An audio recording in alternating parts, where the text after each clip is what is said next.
আপনারা জানেন জিম রোজ যে কিনা একটা সময় ডাব্লিউডাব্লিউতে ছিল, সে এখন AEW হয়ে কমেন্ট্রি করে এবং সে রিসেন্টলি বোল্ড একটা কথা বলে। আর সেই কথাটা কি, সেটা হচ্ছে possibly Shane McMahon All Elite Wrestling এ আসতে পারে। আর আমি এটা শুনে অনেক বেশি অবাক হয়েছি, কারণ শেন মিকম্যান এমন একটা নাম, তাকে কখনো ওই ফিগারে দেখা হয় না যে সে একটা রেসলার, তাকে ওই অ্যাথরিটি ফিগারে দেখা হয় যে তারা ডাব্লিউডাব্লিউ ওন করে। আর শেন মিকম্যান কিন্তু ভেন্স মিকম্যানের ছেলে। আর আপনারা জানেন শেন মিকম্যানের কিন্তু অলরেডি একটা রেকর্ড আছে, সে কিন্তু WCW কিনে ফেলেছিল। তখন কিন্তু ডাব্লিউডাব্লিউর সাথে WCW একটা রাইভাল হচ্ছিল।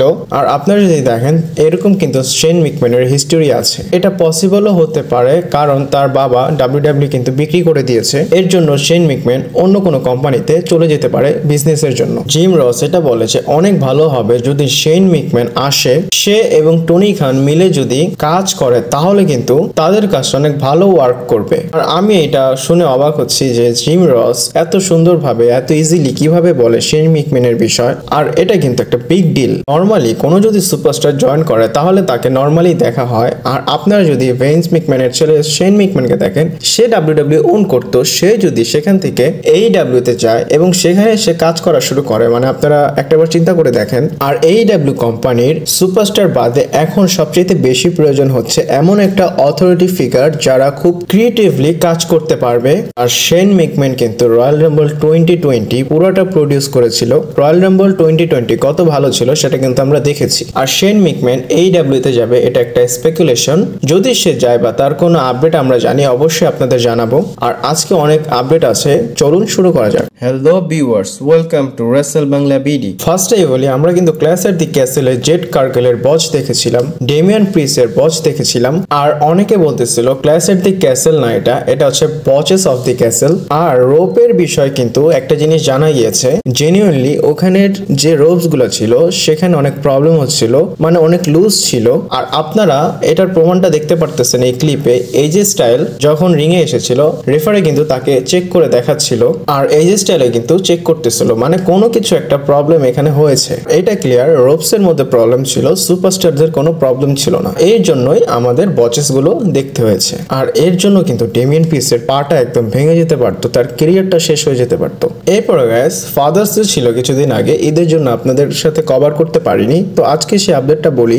ফাদার্স ডেতে আমি একটা জিনিস এক্সপেক্ট করতেছিলাম এবং সেই জিনিসটা কিন্তু হয়েছে। লিভ মর্গান ডমিনিক মিস্টেরিওকে হ্যাপি ফাদার্স ডে উইশ করেছে। ফাদার্স কি, সে কিন্তু একদম ড্যাডি বলেছে। আর আপনারা জানেন লিভ মর্গান কিন্তু ডমিনিক মিস্টেরিওকে ড্যাডি বলে ডাকে, কারণ সে কিন্তু একটা রয়্যাল সেগমেন্টে বলেছিল যে এমন একটা ছেলে যে কিনা খুবই সুদর্শন এবং সে অন্যকে মামি বলতেছে। এরকম সুন্দর হ্যান্ডসাম ছেলে মামি বলা ডিজার্ভ করে না, সে ড্যাডি শোনা ডিজার্ভ করে, মানে কেউ যেন তাকে ড্যাডি বলে। আর লিভ মর্গানের পোস্টে কিন্তু ডমিনিক মিস্টেরিওর একটা রিপ্লাই আসে, ডমিনিক মিস্টেরিও একটা GIF পোস্ট করে, আপনারা কিন্তু স্ক্রিনে দেখতে পাচ্ছেন। এখানে জেডি ম্যাকডোনাল্ড রিপ্লাই করে, জেডি ম্যাকডোনাল্ড লেখে জিসাস ক্রাইস্ট লিভ প্লিজ। আর আমি ভাবতেছি জেডি ম্যাকডোনাল্ড কিসের প্রবলেম হচ্ছে লিভ মর্গান এবং ডমিনিক মিস্টেরিওর মাঝখানে। এরপর গাইস, ট্রিপল এইচ একটা জিনিস বলে, ডাব্লিউডাব্লিউ যখন নেটফ্লিক্সে মুভ হবে 2025-এ, আপনারা জানেন এটা হবে, এবং সেখানে 80% পিপল, মানে দুনিয়াতে 80% যারা আছে তারা খুবই ফাস্ট অ্যাক্সেস পেয়ে যাবে ডাব্লিউডাব্লিউ প্রোগ্রাম দেখার জন্য, যেখানে ডাব্লিউডাব্লিউ পেপার ভিউ হবে, তারপর র হবে, স্ম্যাকডাউন হবে এবং NXT-ও হবে। এটা কিন্তু ম্যাসিভ থিং। আর এটা খুব ভালো একটা আইডিয়া, কারণ আপনাদের কাছে যদি অ্যাক্সেসই না থাকে, আপনারা কিভাবে ডাব্লিউডাব্লিউ দেখবেন? যদি আপনারা না দেখেন, ডাব্লিউডাব্লিউ কিভাবে ভিউয়ারশিপ বাড়াবে?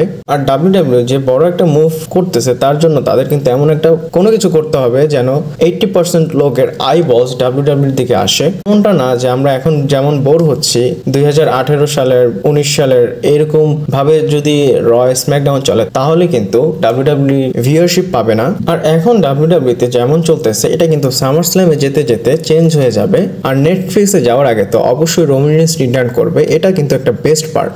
এরপর গাইস কথা বলি ডাব্লিউডাব্লিউর ফর্মার রাইটার জিম কর্নার, আপনারা হয়তো জানেন, সে রিসেন্টলি তার একটা পডকাস্টে একটা জিনিস বলে যে ডাব্লিউডাব্লিউ যে রিটার্নের প্ল্যান করেছিল রোমান রিন্সকে নিয়ে, রোমান রিন্সের রিটার্ন সেটা অলরেডি এক্সিকিউট হচ্ছে। আর এটা সবচেয়ে বড় পার্ট হচ্ছে অডিয়েন্স। এবং সে এটাও বলে যে সোলো সিকাকে নেক্সট ট্রাইবাল চিফ বিল করা হচ্ছে, যে সেটার জন্য ফ্যানরা তাকে হেট করবে এবং ফ্যানরা রোমান রিন্সের ডিমান্ড করবে।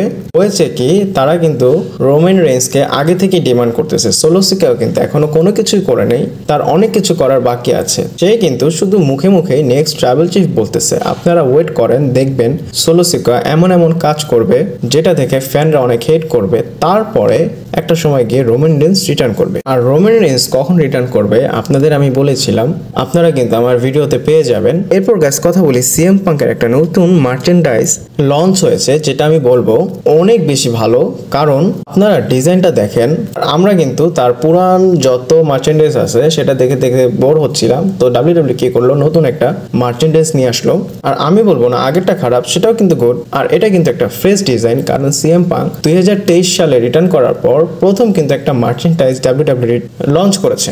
এই মার্চেন্ডাইজটা কিন্তু সিএম পাঙ্কের নাম্বার 1 মার্চেন্ডাইজ সেলিং এর মধ্যে থাকবে, আর এটা কিছুদিনের মধ্যেই হবে। আজকের ভিডিওটা এই পর্যন্ত ছিল। ভালো লাগলে লাইক, কমেন্ট, শেয়ার, সাবস্ক্রাইব করে পাশে থাকবেন। পরবর্তী ভিডিওতে আবার দেখা হচ্ছে।